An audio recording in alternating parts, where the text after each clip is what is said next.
Le livre du ciel, tome 17, 24 décembre 1924. Les souffrances de Jésus dans le sein de sa mère. Toute la nature s'est réjouie à sa naissance. En se donnant une fois, il s'est donné pour toujours. Mes jours sont toujours plus souffrants. Je suis dans l'âpre-état de la privation de mon doux Jésus. Cela est comme une arme mortelle suspendue au-dessus de moi et prête à me tuer à tout moment.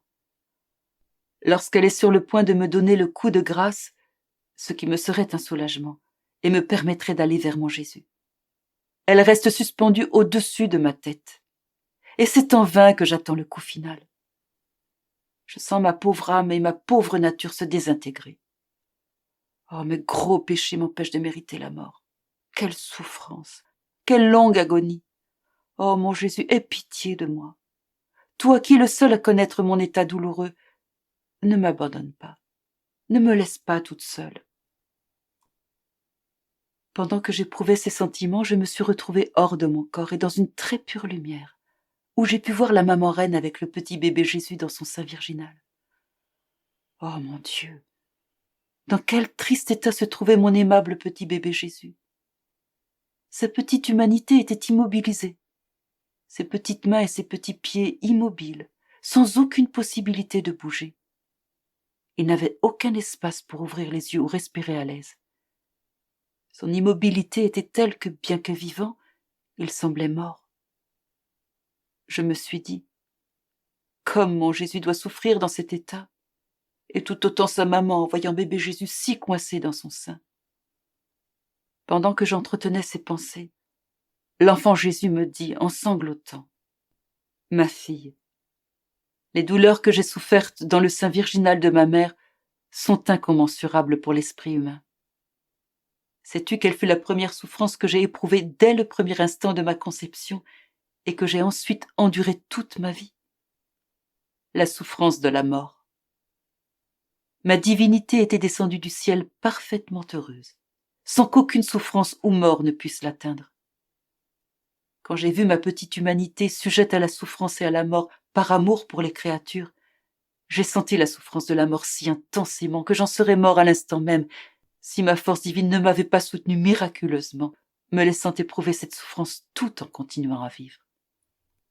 Ainsi, c'était toujours la mort pour moi.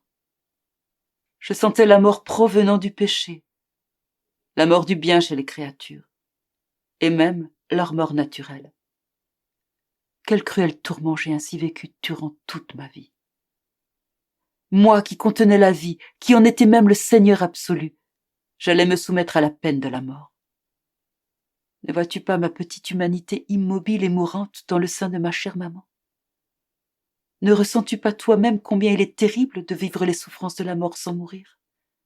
Ma fille, c'est ta vie dans ma volonté qui te fait prendre part à la mort continuelle de mon humanité. J'ai ainsi passé presque toute la matinée aux côtés de Jésus dans le sein de ma maman. Je l'ai vu pendant qu'il était en train de mourir, retrouver la vie pour ensuite s'abandonner de nouveau à la mort. Comme il m'était pénible de voir l'enfant Jésus dans cet état. Dans la nuit qui suivit, je réfléchissais sur l'acte par lequel le doux petit bébé quitta le sein maternel pour naître parmi nous. Et mon pauvre esprit se perdait dans ce mystère si profond et si rempli d'amour, qu'en bougeant en moi, mon doux Jésus tendit ses petites mains pour m'embrasser. Il me dit, « Ma fille, l'acte de ma naissance fut le plus solennel de toute la création. » Le ciel et la terre se prosternèrent en une profonde adoration à la vue de ma petite humanité dans laquelle ma divinité se trouvait comme emmurée. Il y eut un acte de silence, de profonde adoration et de prière.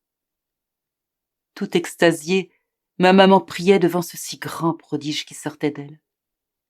Saint Joseph et les anges priaient aussi. Toute la création ressentait la grandeur de mon pouvoir créateur, amoureusement renouvelé devant elle. Elle se sentait très honorée, parce que celui qui l'avait créée avait besoin d'elle pour l'entretien de son humanité.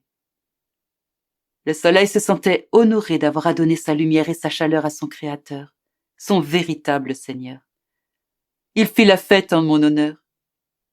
La terre se sentait honorée de me voir coucher dans une mangeoire. Tout attendrie devant mes frêles membres, elle manifestait sa joie par des signes étonnants. Toute la création se sentait honorée de voir son vrai roi et seigneur descendre en son sein. Chaque chose créée apportait sa contribution. L'eau voulait étancher ma soif. Les oiseaux m'égayaient de leur gazouillis. Le vent me caressait, l'air me cajolait. Toutes les choses créées m'offraient leur tribut innocent.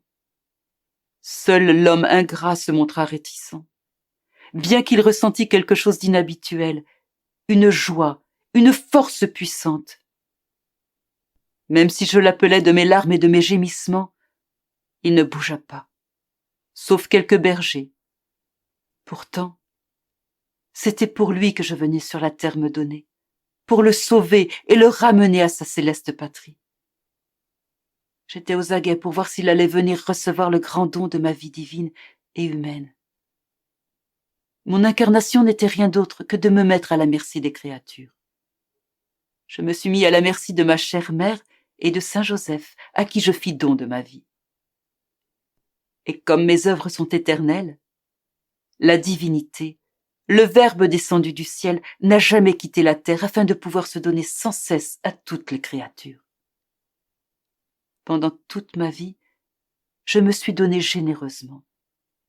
Et quelques heures avant de mourir, j'ai institué la grande merveille de l'Eucharistie pour que tous ceux qui le voudront aient la possibilité de recevoir le grand cadeau de ma vie. Je ne me suis pas préoccupé des offenses qu'on me ferait, ou de ceux qui allaient refuser de me recevoir. Je me suis dit, je me suis donné, jamais je ne me reprendrai.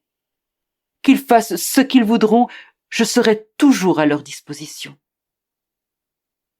Ma fille, telle est la nature du véritable amour. Constance et volonté de ne jamais faire marche arrière, quel que soit le sacrifice requis. La constance dans mes œuvres est ma victoire et ma plus grande gloire. Chez la créature, la constance est le signe qu'elle agit pour Dieu. L'âme ne se laisse arrêter par rien, ne se préoccupe ni d'elle-même, ni de sa réputation, ni de ses proches, même si cela devait lui coûter la vie. Elle ne regarde que Dieu. Par amour pour lui, elle s'est mise en route. Elle se sent victorieuse pendant qu'elle sacrifie sa vie par amour pour Dieu. L'inconstance résulte de la nature humaine, de sa manière d'agir, de ses passions. Elle n'est pas le lot du véritable amour.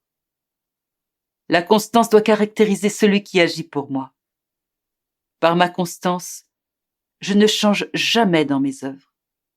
Une fois qu'une chose est faite, elle l'est pour toujours.